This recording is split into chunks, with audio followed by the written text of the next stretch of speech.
কি অবস্থা Vasco da Gama? আজকে আমরা খুব গুরুত্বপূর্ণ কিছু বিষয়ে একটু আলোচনা করব।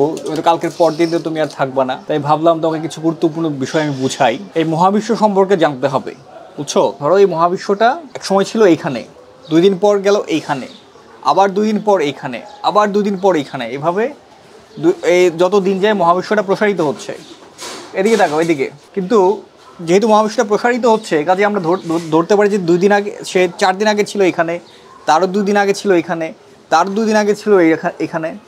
এরকম করতে করতে করতে করতে একটা সময় পুরো মহাবিশ্বটা হয়তো বা একটা বিন্দুর মধ্যে ছিল, বুঝতে পারছো? তো এই জন্যই ধারণা করা হয়, যেহেতু মহাবিশ্ব এখন প্রসারিত হচ্ছে, কাজে ধারণা করা হয় যে আগে একটা বিন্দুতে ছিল, আগে আরও আরও সংকীর্ণ ছিল, বুঝতে পারছো?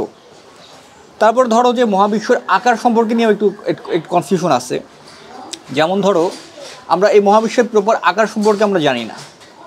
যেমন ধরো পৃথিবী গোল, ঠিক আছে?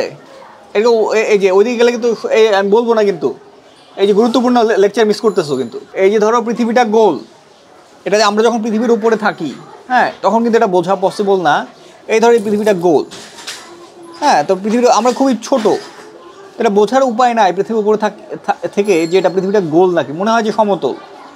ঠিক সেমভাবে আমরা পৃথিবীর বাইরে যদি দূরে যাই, তখন আমরা বুঝতে পারি যে না, পৃথিবীটা গোল। মহাবিশ্বের ক্ষেত্রে ঝামেলাটা হয়েছে আমরা তো মহাবিশ্বের ভেতরে, আমরা কখনো মহাবিশ্বের বাইরে যেতে পারি না। এই জন্য আমরা বুঝতে পারি না যে মহাবিশ্বটা কেমন, বুঝতে পারছো? মহাবিশ্ব কি গোল না লম্বা না কি আকৃতি, সেটা বোঝা পসিবল না। এই হচ্ছে মহাবিশ্বের অবস্থা। জ্ঞানের বিষয়, জানতে হবে। যদিও কালকের পর তোমাকে আর পাবো না। যাই হোক, থাকো, কাঁঠাল পাতা খাও।